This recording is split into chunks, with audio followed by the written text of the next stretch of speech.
بسم اللہ الرحمن الرحیم۔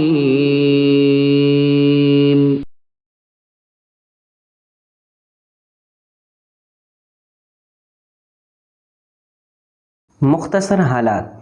حضرت مولانا محمد زکریا صاحب رحمۃ اللہ علیہ۔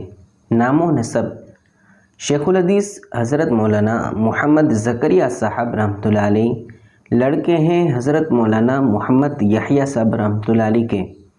اور حضرت مولانا محمد یحییٰ صاحب رحمۃ اللہ علیہ لڑکے ہیں حضرت مولانا اسماعیل صاحب رحمۃ اللہ علیہ کے۔ پیدائش: آپ 10 رمضان المبارک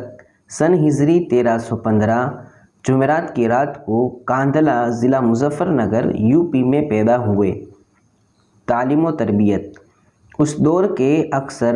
قدیم و شریف گھرانوں کا یہ دستور تھا کہ بچوں کو 4-5 سال کی عمر میں مکتب پڑھنے کے لیے بھیجنے لگتے، بسم اللہ شروع کرا دی جاتی، مگر شیخ کے والد ماجد مولانا محمد یحییٰ صاحب رحمۃ اللہ علیہ کا بچے کی تعلیم کے سلسلے میں دستور زمانہ کے خلاف نیا طریق تھا۔ بقول حضرت شیخ، بسم اللہ تو کچا دودھ بھی نہیں چھوٹا تھا کہ مجھے قرآن پاک کا ربع پارہ حفظ یاد کرا دیا گیا تھا، اور 7 سال کی عمر میں مکمل قرآن مجید حفظ ہو چکا تھا، مگر دستور کے مطابق بسم اللہ خوانی اور ضابطے میں مکتب میں داخل نہیں ہوا تھا۔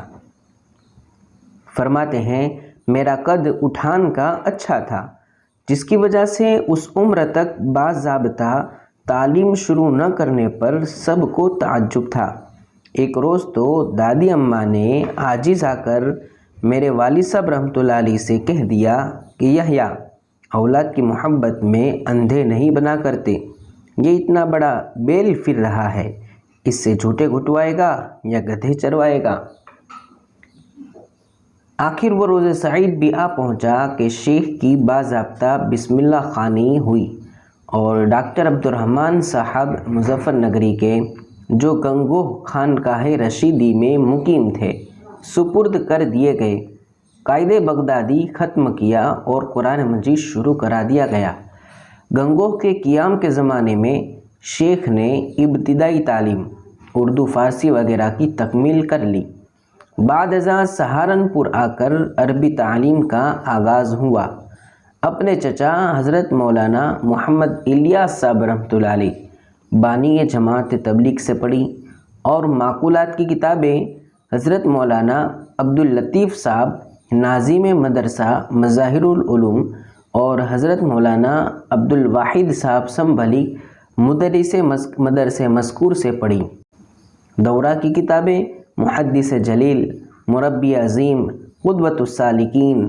حضرت مولانا خلیل احمد صاحب سہارنپوری رحمۃ اللہ علیہ اور امین علوم گنگوہی مولانا محمد یحییٰ صاحب رحمۃ اللہ علیہ سے پڑھی۔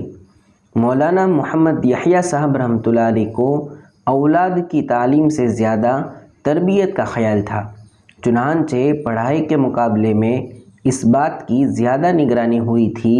کہ بچہ کسی ہم جماعت سے زیادہ بے تکلف نہ ہو، نوجوانوں میں میل جل اور اختلاط نہ بڑھنے پائے، یہاں تک کہ اگر کسی کو خصوصیت سے سلام کرتے ہوئے یا مسلسل کئی نمازوں میں کسی ایک شخص کے برابر کھڑے ہوتے ہوئے دیکھ لیا تو جواب طلب ہو جاتا، شدید تنبیہ ہوتی، جس کا نتیجہ یہ ہوا کہ اختلاط بیجا سے احتراز اور لغویات و منکرات سے نفرت شیخ کی طبیعت ثانیہ بن گئی۔ حدیث کا آغاز: قسام اجل نے جس بلند و عرفہ منتخب مجتبی علم کے لیے شیخ کو پیدا فرمایا، اور جس وقی علم سے وابستگی تا قیامت قضاء و قدر میں لکھی جا چکی تھی، اس مبارک و مسعود علم کا وقت موعود آیا تو والد صاحب رحمۃ اللہ علیہ نے پہلے غسل فرمایا اور پھر مشکات شریف شروع کرائی، کتاب کا خطبہ پڑھا اور روبہ قبلہ ہو کر بارگاہ رب العزت سے دیر تک مناجات کرتے رہے۔ معلوم نہیں باپ نے اپنے ہونہار بچے کے لیے کیا کیا دعائیں مانگی۔ مگر حضرت شیخ الحدیث رحمۃ اللہ علیہ فرماتے ہیں میں صرف یہی دعا کرتا رہا بار الہ حدیث کا سلسلہ دیر میں شروع ہوا ہے، اب اس سے تاحیات وابستہ فرما دے، کبھی حدیث کا دامن نہ چھوٹے۔ بارگاہ سے طالب صادق کو خالی ہاتھ نہیں لوٹایا جاتا۔ حضرت شیخ کی یہ دعا قبول ہوئی اور اس کی قبولیت کے آثار آج دنیا بھر کو شاہد ہے۔ تدریس مدارس عربیہ کے علوم مروجہ کی تکمیل کے بعد حضرت شیخ رحمۃ اللہ علیہ کو مدرسہ مظاہر العلوم میں مدرس مقرر کر دیا گیا اور پہلے ہی سال وہ اسباق حضرت شیخ کے سپرد کیے گئے جو مدارس کے قانون و رواج کے مطابق کسی مدرس کو 4-5 سال کے بعد دیے جاتے ہیں، اور ابھی تدریس کو زیادہ عرصہ نہیں گزرا تھا کہ ارباب مدرسہ نے ان کی غیر معمولی ذہانت، محنت، کثرت مطالعہ اور افہام و تفہیم کے مجتہدانہ طرز سے متاثر ہو کر حدیث شریف کی پہلی کتاب مشکات شریف کا درس حضرت کے سپرد کیا گیا، جو معاصرین کو انگشت نمائی ملا، مگر شیخ کی محنت اور طلباء کے اطمینان کو دیکھ کر سبھی خاموش رہے، کوئی کچھ نہ بول سکا۔ اجازت حضرت خلیل احمد صاحب سہارنپوری رحمۃ اللہ علیہ جب مدینہ طیبہ مستقل قیام کے ارادے سے تشریف لے گئے تو احباب سے یہی فرمایا کرتے کہ بقیع میں آسودہ خاک ہونے آیا ہوں۔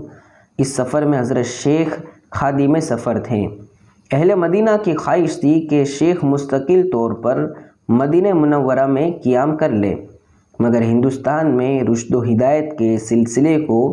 جاری رکھنے کے لیے محدث جلیل نے یہی مناسب خیال کیا کہ شیخ ہندوستان واپس چلے جائیں۔ جب رخصت کا وقت قریب آیا تو چاروں سلسلوں میں اجازت بیت عطا فرمائی اور بانی مدرسہ علوم شرعیہ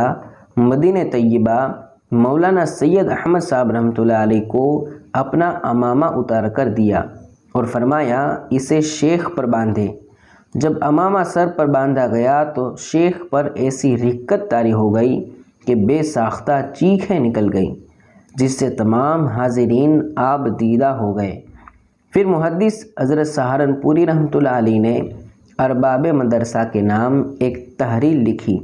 اور شیخ کو شیخ الحدیث کے مبارک خطاب سے سرفراز فرمایا، جس کی قبولیت کا حال یہ ہے کہ لوگ آج اصل نام کے بجائے اس خطاب سے زیادہ پہچانتے ہیں۔ تالیفات و تصنیفات درس و تدریس کے علاوہ تصنیف و تالیف کا سلسلہ بھی شیخ کی زندگی کا انتہائی محبوب مشغلہ رہا ہے۔ آپ کی تالیفات کا شرح و بسط سے تعارف کرا دینا تو اس مختصر میں ممکن نہیں، البتہ بطور تعارف یہاں چند کتابوں کا تذکرہ کیا جاتا ہے۔ اوجز المسالک موطا امام مالک رحمۃ اللہ علیہ کی جامع اور بسیط شرح، جس کے بارے میں علماء مالکیہ کا قول ہے کہ اپنے مسلک کے بہت سے جزئیات تو ہم کو بھی معلوم نہیں، جن کا تذکرہ اوجز میں ہے۔ لامع الدراری بخاری شریف کی عربی شرح، کوکب الدری جامع ترمذی سے متعلق علوم گنگوہی کی تشریح، خصائل نبوی شمائل ترمذی کی واضح اور نہایت سہل زبان میں شرح، اس کے علاوہ آپ بیتی، اسلامی سیاست، فضائل نماز، فضائل تبلیغ، فضائل حج، فضائل صدقات، فضائل قرآن، فضائل ذکر، حکایت صحابہ، فضائل درود شریف، جو جماعت تبلیغ کے نصاب میں داخل ہو چکی ہیں۔ یہ تو وہ کتابیں ہیں جن کو خود شیخ رحمۃ اللہ علیہ نے تالیف فرمایا ہے۔ ان کے علاوہ دوسرے حضرات نے حضرت شیخ الحدیث رحمۃ اللہ علیہ کے علوم کو قلم بند کیا ہے، اس کی فہرست بھی خاصی طویل ہے۔ نمونہ مشت ازجو، تقریر بخاری، مکتوبات علمیہ، مکتوبات تصوف، اکابر کے خطوط وغیرہ بہت سی کتابیں منظر عام پر آ چکی ہے۔ تبلیغی تحریک کی مختصر تاریخ۔ یہ دینی تحریک جس کا دائرہ اب دنیا کے تقریباً اکثر ملکوں تک پہنچ گیا ہے اور لاکھوں انسانوں کو اس کے ذریعے اللہ تعالیٰ نے شوق عمل اور روزہ نماز کی پابندی بخشی ہے۔ اس کا آغاز کسی باقاعدہ تحریک کے طور پر نہیں ہوا تھا، بلکہ اس کے بانی حضرت مولانا محمد الیاس صاحب رحمۃ اللہ علیہ کے والد مولانا محمد اسماعیل صاحب رحمۃ اللہ علیہ نے بستی حضرت نظام الدین رحمۃ اللہ علیہ کی ایک چھوٹی سی مسجد بنگلہ والی میں ایک مکتب شروع کیا، جس میں چند میواتی لڑکے پڑھتے تھے۔ ان لڑکوں کے ذریعے بہت سے میواتی بھی حضرت مولانا رحمۃ اللہ علیہ سے قریب ہوئے اور عقیدت مندی کا تعلق قائم ہوا۔ مولانا اسماعیل صاحب رحمۃ اللہ علیہ کے بعد ان کے بڑے صاحبزادے مولانا محمد صاحب رحمۃ اللہ علیہ سے میواتیوں کا وہی تعلق رہا۔ ان کے بعد حضرت مولانا محمد الیاس صاحب رحمۃ اللہ علیہ نے اسی تعلق کے ذریعے چاہا کہ میوات میں دینی مدارس قائم کیے جائے تاکہ پوری قوم میں دینی شعور پیدا ہو۔ چنانچہ کچھ ہی دن کی مسلسل جدوجہد کے بعد کئی سو مکتب میوات میں قائم ہو گئے،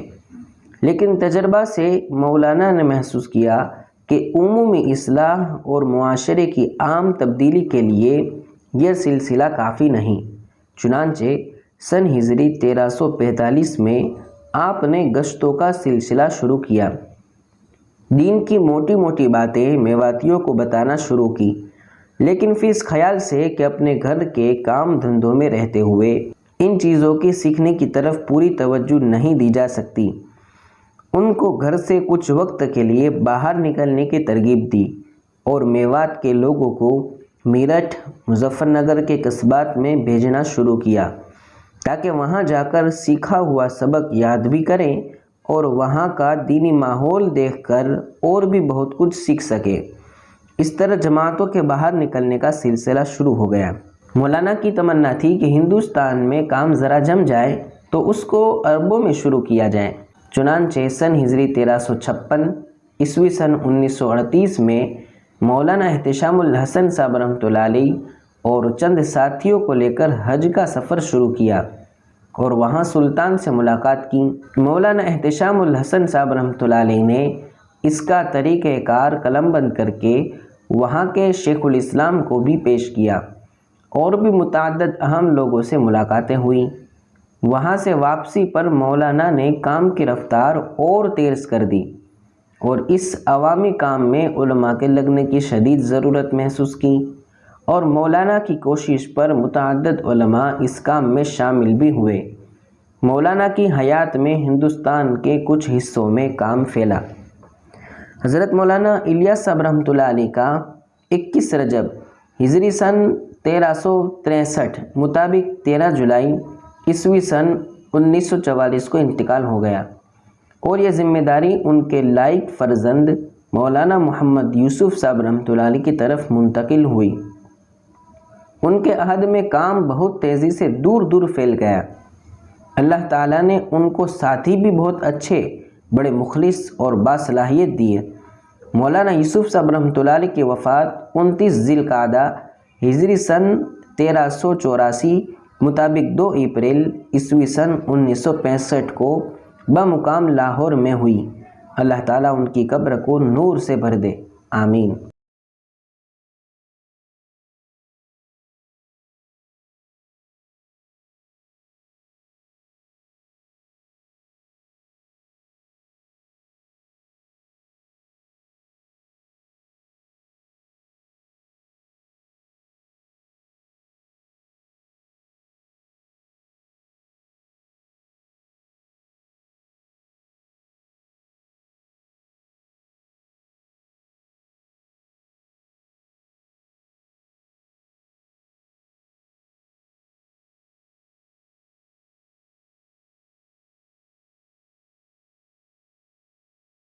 مولانا مرحوم کے بعد ان کے دیرینہ رفیق حضرت مولانا محمد انعام الحسن صاحب رحمۃ اللہ علیہ، داماد حضرت شیخ الحدیث حضرت مولانا محمد زکریا صاحب رحمۃ اللہ علیہ کے کندھوں پر یہ ذمہ داری رکھی گئی، اور انہوں نے بحسن خوبی اس کو انجام دیا،